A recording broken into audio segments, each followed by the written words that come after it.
This is what billionaires buying elections is all about. This is what the undermining of American democracy is all about. Democratic socialism has skyrocketed in popularity over these past few months, in large part due to the success of Zoran Mamdani along with other progressives all across the country. But we must not forget our roots, looking towards the man who was fighting for the progressive cause for the past 50 years, Bernie Sanders, who just today released an extremely powerful rebuke of not only Donald Trump, but also the entire campaign finance system apparatus at large. And every corporate politician out there should be sweating after hearing this. Take a look. But it is not just Trump and his policies that worry people. Today, we have more income and wealth inequality than we have ever had in the history of our country.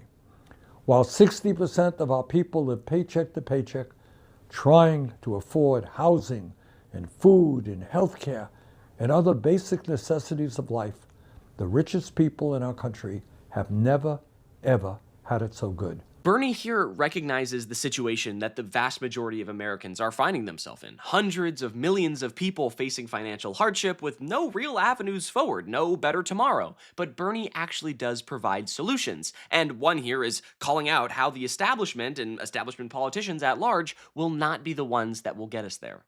Establishment politics and the same old status quo policies are not going to work. That is precisely what got us here in the first place.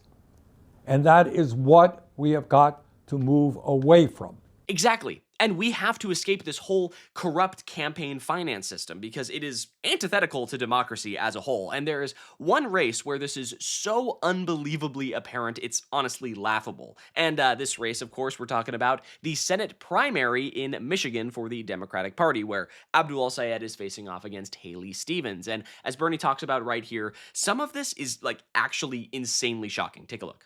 But here is what is surprising, shocking, and frankly disgusting. It turns out that Abdul El-Sayed is not really running against Haley Stevens. He is running against AIPAC, the right-wing super PAC that supports the extremist Netanyahu government in Israel, as well as other billionaire-funded super PACs. Unbelievably, and I want you to please hear this, AIPAC and allied billionaire-funded super PACs have already spent nearly $50 million to defeat Abdul in the Democratic Senate primary. $50 million in one state, the state of Michigan, and there is still 3 weeks left to go. Hearing some of those numbers, it's kind of unbelievable. You're telling me that Haley Stevens is outspending Abdul El-Sayed 15-1 in this race, and flooding the airwaves and television stations and social media ads with complete Abdul El-Sayed smears because God knows if Stevens actually highlighted her own history and her own policies, that it would be curtains for her campaign, because she, unlike Abdul, has not actually been fighting for her constituents while she's a representative, because she cares much more about the interests of the corporate lobbyists, donors, and foreign nations who have been giving her $50 million to buy her a Senate seat. Where do you think that $50 million goes to? Why do you think they're spending that money on her race? Because they know that if she gets in power, she is going to be beholden to their corporate interests. This is diabolical on a whole nother level. And as Bernie mentions here, this can have national consequences. Take a look. So this is a lot more than what Abdul's position is or what Haley Stevens' positions are. This is whether or not democracy survives or we let billionaires control our political process. So let us all stand together. Let us take on oligarchy. Let us take on a corrupt campaign finance system. Let's do everything that we can to make sure that Dr. Abdul El-Sayed is the next United States Senator from Michigan. Thanks all very much. So, in short, definitely go support Abdul El-Sayed if you can, right? This race is too crucial to just stand on the sidelines. You can phone bank, you can donate. There's so many ways to support his campaign here. But of course, it's not just El-Sayed, right? He is one race amongst many. It's just highlighted a lot because of how much dang money Haley Stevens is spending on it. But there are hundreds across the country where the interests of people are going up against the interest of corporations and private equity firms and foreign nations, like in Florida, where Oliver Larkin, who has been on the channel before, talked to Tony quite a bit, has spoken about his platform there, and you should go check it out, has also called on his governor, Ron DeSantis, for intentionally hiking prices on properties there to, guess what? Profit the billionaires, right? That's what it's all about. Oliver Larkin writes online saying, the modern Gilded Age is here. Under DeSantis, Florida is now the least affordable state for renters, more than California and New York. Longtime Floridians are being forced out while billionaires treat our home as their personal playground. I'm running to stop the mega rich's endless greed. And honestly, that's surprising and yet also not surprising to hear that Florida is now more expensive for renters than New York and California, known to be the woke, communist, expensive states, and yet here's Florida costing more. But it's not just Florida where we have some corrupt governors out there. This story is kind of blowing up right now, and it's about my home state of Nevada, where Governor Joe Lombardo was pulled over by a police officer for running a red light, and he pulls him over, and then it becomes absolutely insane. And in case you haven't seen it, here's the clip. Hello. How you doing, sir? Good. Sergeant Pacheco, Metro Police. The reason I'm stopping you is for the... Joe Lombardo. I'm aware.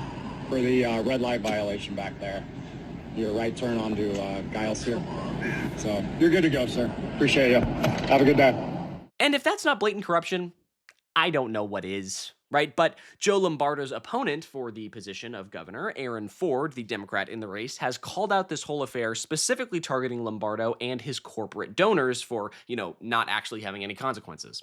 He thinks a separate set of rules applies to him and his corporate donors than applies to other folks.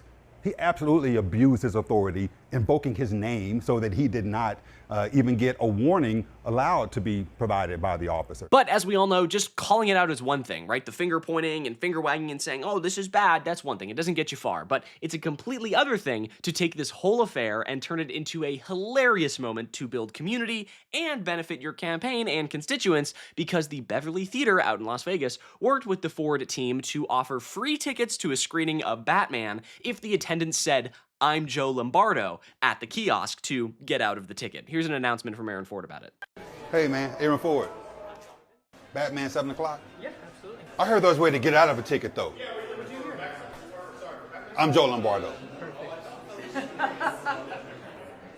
Thank you.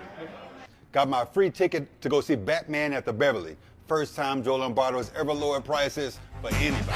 It's so good. It's so funny, right? Just turning this whole thing into a joke at Joe Lombardo's expense. Perfect way to do it. And by the way, people did indeed show up to go see that Batman screening, with hundreds lining up at the theater, proudly proclaiming, I'm Joe Lombardo, to get a free ticket for the movie. Take a look. I'm Joe Lombardo. I'm Joe Lombardo. I am Joe Lombardo. So good on Aaron Ford for turning this moment into a positive for the campaign and highlighting the deep, deep levels of corruption that exist within the Republican Party apparatus, and thinking that they will never get any punishment for their actions. And on that note of not getting any punishment and Republicans being corrupt, and also on the topic of Las Vegas and Nevada, I do want to quickly point out this horrific moment that happened at Harry Reid International Airport, where a man was tackled by a masked ICE thug agent that were later found out to be ICE, but they didn't know at the time. Take a look.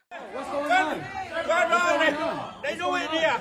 An elderly man seen on the floor of Reid Airport, screaming as he's held down, both in plain clothes. A man and a woman wearing a mask seen restraining him. Metro Police confirm the two were ICE agents attempting to detain him. What's going on? It's law enforcement. What's going on? We can still have the right to know what's going on. It's just horrific, right? This whole administration is back on the train of having masked thugs attacking people in plain clothing, right? No one knew that that guy was an ICE agent. People started pulling out their phones because this dude in a hoodie, much bigger than this elderly victim, got tackled to the ground by this guy, wearing a hoodie, and you're like, okay, who the hell is this guy, right? He's wearing a mask. No one knows that that's an ICE agent until it's confirmed by police.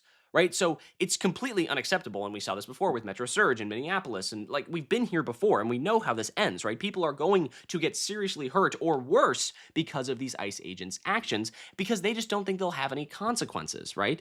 And they're spurred on by the leadership of the Republican Party and Donald Trump and J.D. Vance and all of these ghouls, right? Conservative leadership is corrupt and it's disgusting. But let's just take a quick look at how progressive leadership is doing right now. Then I had a second question. If the city council passes this pay raise bill, I know you've said you won't accept. I will not accept a pay raise. Can you just elaborate on why? I haven't knocked on anyone's door in New York City, and they've said their concern is that the mayor makes too little. So, Thank you, everyone. That's not my concern either. Thank you. Like it won't be mine.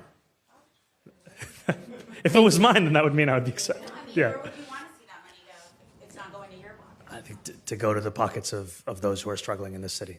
Okay, so on one hand, you have an administration that is hellbent on ruining the lives of Black and brown Americans, as well as immigrants, gutting our public health systems so that eating lettuce makes you have explosive diarrhea, ruining our public infrastructure, enriching their personal families to the tunes of billions of dollars, all while trying to convince tens of millions of Americans that our elections are actually fake and woke and gay or whatever they think now, and that Republicans losing equals Democrats cheated. And on the other hand, you have leaders who are spending every single day making the lives of others better and not even trying to get a raise out of it or getting more money because they deem it completely unnecessary and they actually would rather that money go to people struggling in their city.